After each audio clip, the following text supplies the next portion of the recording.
Oh, yeah. It's time. Collecturbation.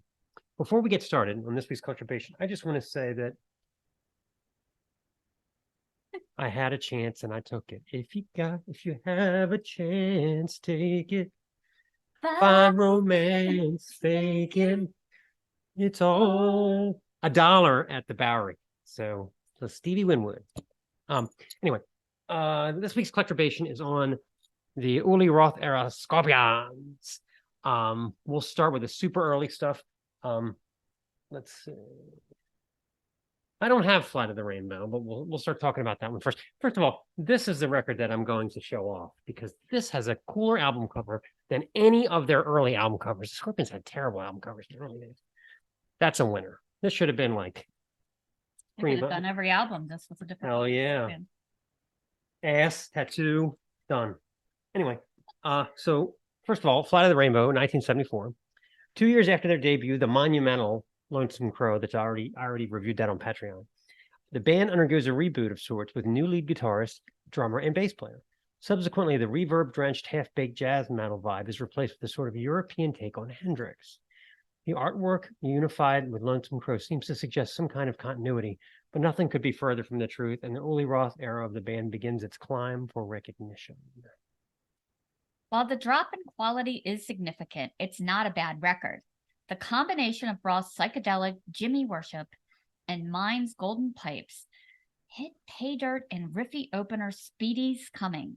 That tonk, tonk, tonk of the cowbell just lights up the whole song. This Is My Song is another hot spot, multi-track guitars bubbling over furiously with hooky melodies as Mine puts soothing verses. They Need a Million actually recalls some of the quirkiness of the debut with its acoustic workouts and odd turnaround. Of course, Drifting Sun gives us our first peek at Uli Roth's rotten vocals. Apparently, they were a package deal, as his fantastic guitar prowess in future records would continue to be weighed down by his horrific hiccups and moans. Make no mistake, everything Roth sings would sound better if Klaus Meine handled all singing duty. This may be why I don't have this record. It's not a bad record. The band would continue to gel over subsequent releases. For completists and Uli Roth fans only, I would say. Which brings us to In Trance. And yes, I do have the lame, blacked out booby version. I didn't have the cool vinyl with the tit hanging out. Damn it. But anyway, In Trance, the Scorpions continue to hone their craft for this album. Another album, another drummer, but you won't really be able to tell the difference because they're leaning hard on hard rock. The band doing its best to cast off psychedelic trappings, thanks in no small part to one Dieter Dierks, now on board as studio Svengali and fanboy. Song lengths are trimmed to a much tidier 3 to 5 minute range, much to the chagrin of still Jimmy worshipping guitarist Uli Roth. But Dirk's steady hand, even his riffs and solos sound heavier, doomier, more string shakes and roaring low end than endless blues bends. This is best evidenced in the slashing melodic crushers, Life's Like a River, and Living and Dying. Klaus Meine's sweet vocals crisscrossing tight with Roth's thunder and an occasional wayward organ line. The title track also soars, the depth and passion of Meine's vocals stepping to the forefront as the song flickers between loud and quiet. While not a single, the hopelessly catchy Robot Man finds the band ready to take a stab at radio-friendly fare.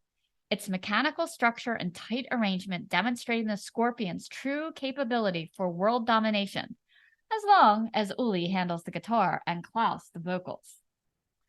Of course, things are still progressing at this point, and there are some examples of the Uli Roth school of crappy singing that tragically get pressed to vinyl. Opener Dark Lady has become a bit of a metal classic, but his vocals are limited and surrounded in an envelope of overdubbed Mina melody, making it much more palatable. That's the song I'm going to play for you because I love Dark Lady. A sort of barnstorming cousin to Speedy's Coming. His other contributions, like Sun in My Hand, are the usual throbbing, forgettable hippie fare. In fact, most of side 2 is forgettable. But overall, the superior songwriting and sexy album cover, Mine Does Not Have Tits, and capable production make In Trance an album worth owning. This is Dark Lady.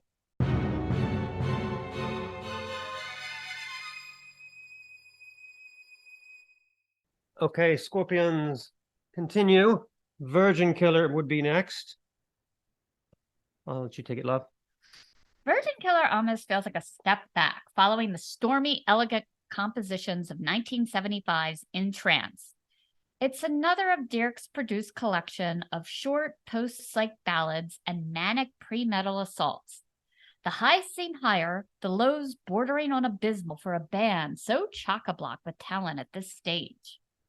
Typical scrappy opener, pictured life aside, the colorful slow burner In Your Park is the best performance to date.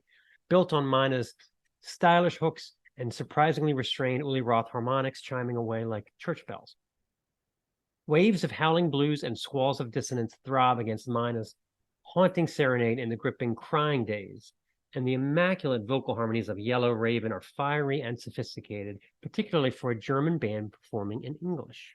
Despite the obvious strengths and new sonic heights, Uli is still singing some of the songs. Hellcat is a joke.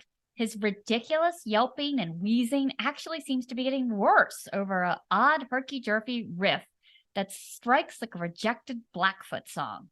The title track tries to push the envelope into the metal territory by screaming its way to the promised land, but it doesn't work and comes across like a demo for a much better song, Blackout, which would be released much later. In the final analysis, the album's as strong as its predecessor, but the fact that the band hasn't taken inventory of their weaknesses at this point is a little disappointing. Then there's the matter of the original album art. I'll put it up on the screen. What were they thinking? Which is why I'm showing off ass tattoos. All right, let's talk about Taken by Force. It took, this is 1978. I have it, of course. Taken by Force. I have the lame cover. I want to get that vinyl with the graveyard cover, so much better. But anyway, Taken by Force. It took several years and 4 albums with Hendrix-obsessed Uli John Roth for the Scorpions to figure out a winning formula, but the release of Taken by Force finally finds the band delivering a great hard rock album from start to finish. Despite the ever-present struggles with English and the fact that titles Sails of Charon and Will Burn the Sky suggest 1967, the band finds a way to work around Uli's shortcomings and craft a winner. I've been waiting to say this. Klaus Meine handles every vocal this time. Yes. The results are impressive. The band sounding tight and in powerful cuts like the riot of our time, sprinting along in metallic fashion, alternating between acoustic and fiery, electric charge over the course of 4 minutes. Mellowy fare like the funky Your Light seems to strike the perfect balance between Roth's hazy psychedelic hangover and Mine's soaring vocal capability. Of course, this album contains 2 megalithic metal staples that are rightfully the stuff of legend.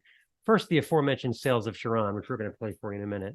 An impossibly exotic excursion that speaks of black magic and destroyers over a bastardized herky-jerky classical guitar trek, rattling along unlike any metal song before or after. The second of the album's twin towers would be He's a Woman, She's a Man, a crash bang gallop celebration of metal's androgyny. Incredible stuff.